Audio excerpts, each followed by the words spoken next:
बिस्मिल्लाहिर्रहमानिर्रहीम। अज़ीज़ तलबा अस्सलाम वालेकुम। मैट्रिसेस के हवाले से हमारे लेक्चर जो है वो चल रहे हैं।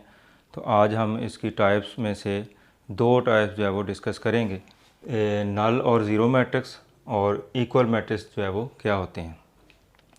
अच्छा, जिस तरह आप रियल नंबर में आपका वास्ता है तो ज़ीरो जो है इसको हम बहुत एक इम्पॉर्टेंट जो वैल्यू हासिल है कि ज़ीरो जो है किसी भी नंबर में ऐड करें या उसको किसी नंबर से प्लस करें तो उस पर एक ख़ास इफ़ेक्ट जो है वो आता है।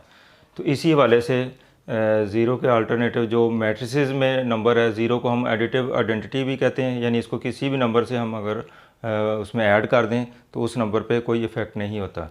तो इसी तरह नल और ज़ीरो मैट्रिक्स हमारे पास मौजूद है जो मैट्रिसेस के हवाले से। तो इसकी भी वही खासियत है जो रियल नंबर में ज़ीरो की है।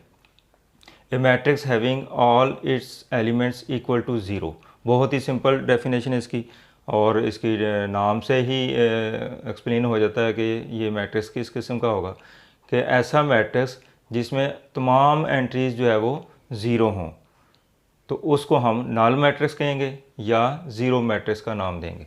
यानी ऐसा मैट्रिक्स जिसमें तमाम एंट्रीज़, तमाम एलिमेंट जो है वो ज़ीरो हो, ज़ीरो के अलावा कोई एलिमेंट उसमें मौजूद ना हो, तो उसको हम नल मैट्रिक्स भी कह सकते हैं और ज़ीरो मैट्रिक्स भी कह सकते हैं।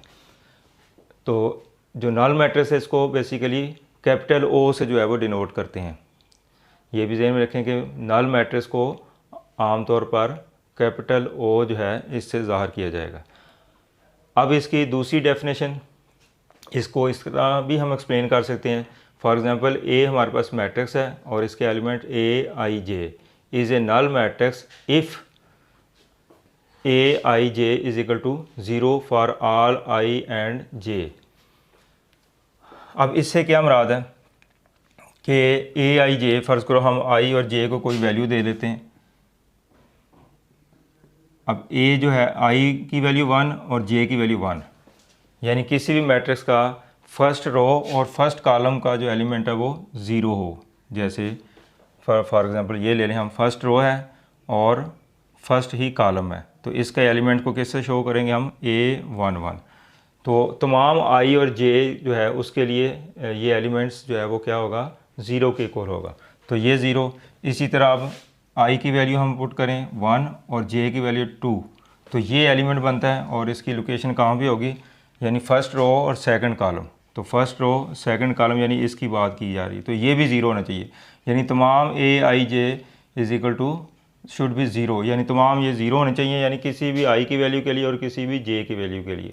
तो आई और जे की कोई भी वैल्यू ले लें तो उसके लिए जो एलिमेंट बनता है वो ज़ीरो होना चाहिए। तो इट मीन्स बड़ा सिंपल सी बात है, वही बात जो ऊपर बयान की गई है कि तमाम एंट्रीज जो है, यानी ए आई जे ज़ीरो होने का मतलब ये है कि ए आई और जे की कोई भी वैल्यू आप लेते हैं तो वो एलिमेंट किसके इक्वल होना चाहिए, ज़ीरो के इक्वल होना चाहिए। तो इसका सिंपल सा मतलब यही बनता है कि कोई भी एलिमेंट जो है वो ज़ीरो होगा इस मैट्रिक्स में, यानी ज़ीरो के अलावा कोई एलिमेंट इसमें आएगा ही नहीं। तो ये है इसकी डेफिनेशन ज़ीरो मैट्रिक्स की या नल मैट्रिक्स की। तो अब कुछ एग्जांपल जो है इसको हम डिस्कस कर लेते हैं। फॉर एग्ज़ाम्पल ये मुख्तलिफ मैंने ऑर्डर्स के जो है वो मैट्रिसेस आपको लिख के दिए हैं। अब ये भी नल मैट्रिक्स है, ये भी नल मैट्रिक्स है, ये भी नल मैट्रिक्स है, ये भी नल मैट्रिक्स है, ये भी नल मैट्रिक्स है। क्यों नल मैट्रिक्स है, क्योंकि इसमें तमाम एंट्री जो है वो ज़ीरो के इक्वल है। नंबर 2, इसके ऑर्डर के लिहाज से देखा जाए, ऑर्डर कोई भी हो सकता है। ये 1 बाई 1 है, ये 1 रो और 2 कॉलम है, तो इसका ऑर्डर 1 बाई 1, और ये 1 बाई 1 रो और 2 कॉलम, और ये 2 रोज़ और 1 कॉलम, और 2 बाई 2, ये 3 बाई 3। तो ऑर्डर कुछ भी हो, ये तमाम मैट्रिसेस जो है वो नल मैट्रिक्स कहलाएंगे अगर इसकी तमाम एंट्री जो है वो ज़ीरो है। उम्मीद है कि ये आप कंसेप्ट क्लियर होगा कि तमाम एंट्रीज ज़ीरो होनी चाहिए और इसका जो ऑर्डर है वो कोई भी हो सकता है। और तीसरी बात ये कि किसी भी नल मैट्रिक्स को हम ओ से जो है वो डिनोट करेंगे। तो बाज़ अगर किसी क्वेश्चन में आप यूज़ कर रहे हैं तो अगर कोई कन्फ्यूजन नहीं है तो सिर्फ कैपिटल ओ से उसको ज़ाहिर किया जा सकता है, लेकिन उसमें अगर आर्डर की कन्फ्यूजन हो तो फिर आर्डर भी उसमें लिखा जा सकता है, यानी O1/1, O2/2, यानी हम ऑर्डर भी उसके साथ लिख सकते हैं कि इससे मुराद कौन सा ऑर्डर है। यानी जब एक ही क्वेश्चन में एक से ज़्यादा अगर वो यूज़ हो रहे हों ऑर्डर के नल मैट्रिक्स, तो फिर उस वक्त उसके साथ ऑर्डर जो है वो शो किया जा सकता है, अदरवाइज़ सिंपल आप ओ से भी इसको डिनोट कर सकते हैं। तो नेक्स्ट जो है दूसरा जो हमारा कंसेप्ट है वो है इक्वल मैट्रिक्स, कि व्हाट आर इक्वल मैट्रिक्स। अब जैसा कि नाम से ज़ाहिर है कि इक्वल मैट्रिक्स से मुराद कोई एक जैसी चीज़ जो है वो मुराद होगी, लेकिन यहाँ पे हम क्या कहेंगे कि दो कंडीशन अगर इसकी फुलफ़िल हो रही हैं तो हम उसको इक्वल मैट्रिक्स का नाम देंगे। Equal matrix have same order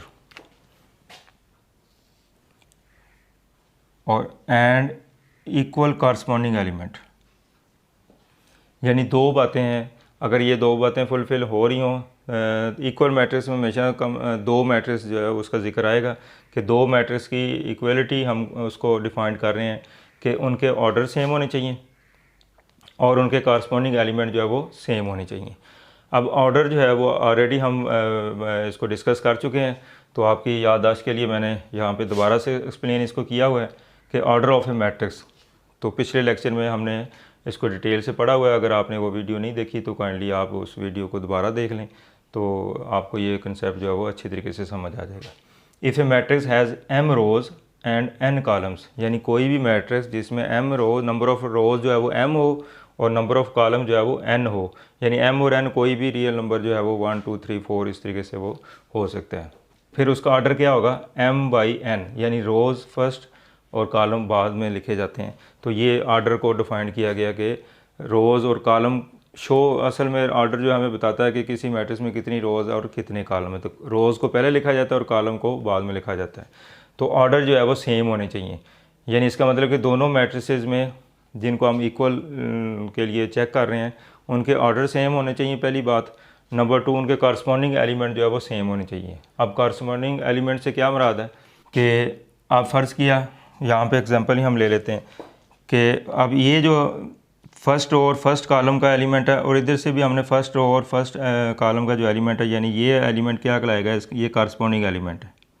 इसी तरह फर्स्ट रो का सेकंड एलिमेंट और फर्स्ट रो का सेकंड एलिमेंट, ये जो है यहाँ पे ये दोनों जो है वो क्या कहलाएंगे, कॉरस्पॉन्डिंग एलिमेंट कहलाएंगे।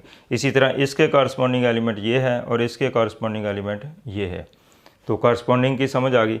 इसको मैं एक और एग्जांपल से भी आपको एक्सप्लेन कर देता हूँ। जैसे हमारे ये दो हाथ हैं, तो अब इनको अगर एक दूसरे के ऊपर हम एक नेचुरल पोजीशन में रखें तो जो फिंगर्स एक दूसरे के ऊपर आती हैं वो कॉरस्पॉन्डिंग फिंगर्स कहलाएंगी। अब इसके कॉरस्पॉन्डिंग ये वाली फिंगर होगी और इसके कॉरस्पॉन्डिंग ये वाली होगी। इस तरह ये मिडल फिंगर और ये वाली फिंगर और ये थंब, ये क्या कहलाएंगे, कॉरस्पॉन्डिंग फिंगर्स इसको हम कह सकते हैं। तो अब ऑर्डर सेम होने चाहिए और कॉरस्पॉन्डिंग एलिमेंट जो है वो सेम होने चाहिए, तो फिर हम कहेंगे कि वो दोनों मैट्रिक्स जो है वो इक्वल हैं। अब इसी की डेफिनेशन हम मैथमेटिकल फॉर्म में इस तरह बयान कर सकते हैं कि for example we have two matrices that is A and B.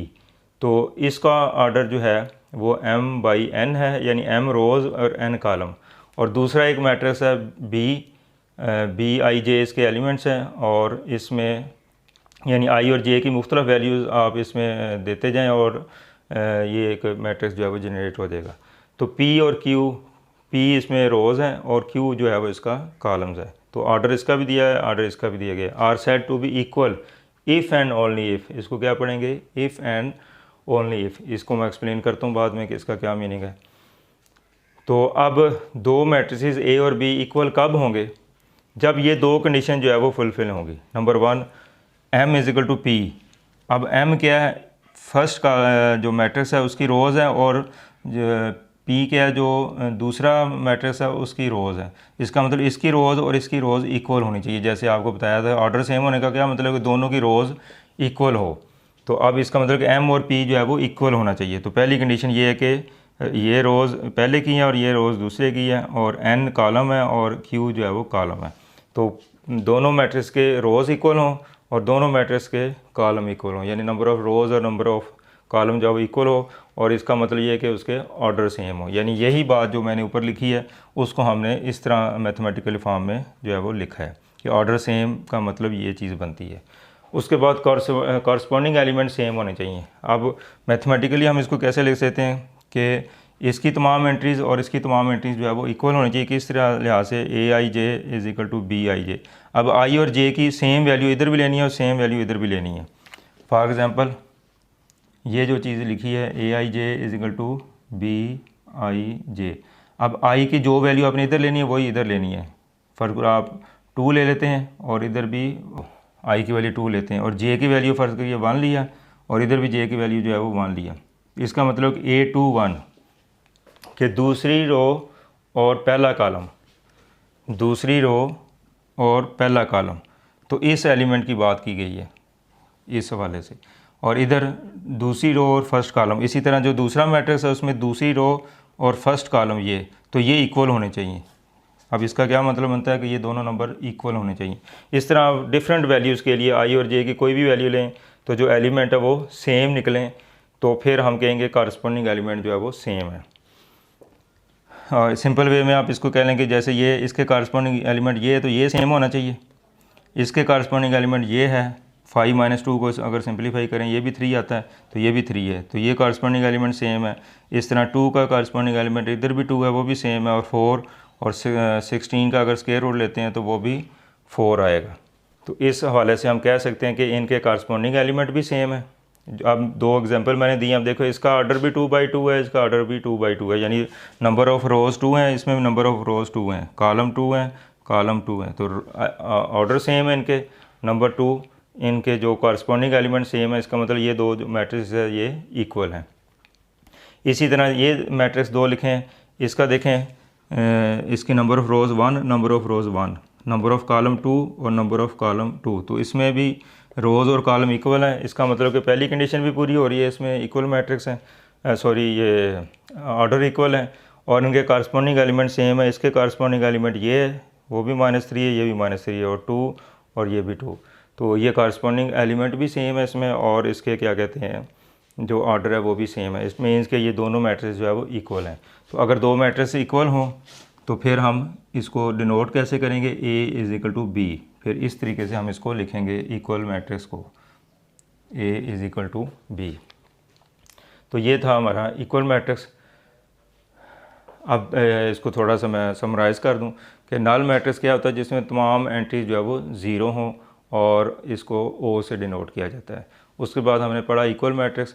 तो इक्वल मैट्रिक्स जो है वो दो मैट्रिक्स इक्वल कब होंगे, जब दो कंडीशन जो है वो फुलफ़िल करेंगे, यानी एक तो उनके ऑर्डर सेम होने चाहिए और नंबर 2 उसके कॉरस्पॉन्डिंग एलिमेंट जो है वो सेम होने चाहिए। तो ये इसको मैंने समराइज़ कर दिया। अब यहाँ पे एक छोटी सी बात थी, इफ़ एंड ओनली इफ़। अब इसका क्या मतलब है, इसका मतलब ये कि अगर दो मैट्रिक्स इक्वल कब होंगे, जब ये दो कंडीशन पूरी होंगी, यानी ऑर्डर सेम हो और कॉरस्पॉन्डिंग एलिमेंट सेम हो, तो रिज़ल्ट क्या होगा कि मैट्रिक्स इक्वल होंगे, यानी ये रिज़ल्ट है। अब दोबारा से सुने कि अगर ऑर्डर सेम हो और उनके कॉरस्पॉन्डिंग एलिमेंट सेम हो तो फिर रिज़ल्ट क्या होगा कि वो इक्वल मैट्रिक्स होंगे। अब इफ़ एंड ओनली इफ़ का क्या मतलब है कि रिवर्स रिज़ल्ट भी इससे निकाला जा सकता है कि अगर दो मैट्रिक्स इक्वल हैं तो इट मीन्स कि ये दो कंडीशन उसमें पूरी लाजमी होंगी। यानी ऑर्डर, अगर दोबारा सुन लें इसके कि अगर तो इक्वल मैट्रिक्स है तो फिर रिज़ल्ट क्या होगा कि उनके ऑर्डर सेम होंगे और उनके कॉरस्पॉन्डिंग एलिमेंट सेम होंगे, ये रिज़ल्ट है दो। और इसका उलट क्या होगा, अगर आपको पहले से बता दिया जाए कि इसके कॉरस्पॉन्डिंग एलिमेंट भी सेम है और ऑर्डर भी सेम है, तो फिर रिज़ल्ट क्या होगा कि ये इक्वल मैट्रिक्स होंगे। तो इस कंडीशन को हम इफ़ एंड ओनली की इफ़ जो है वो की कंडीशन कहते हैं कि अगर एक बात हो तो दूसरी भी होगी, अगर दूसरी है तो पहली वाली भी होगी।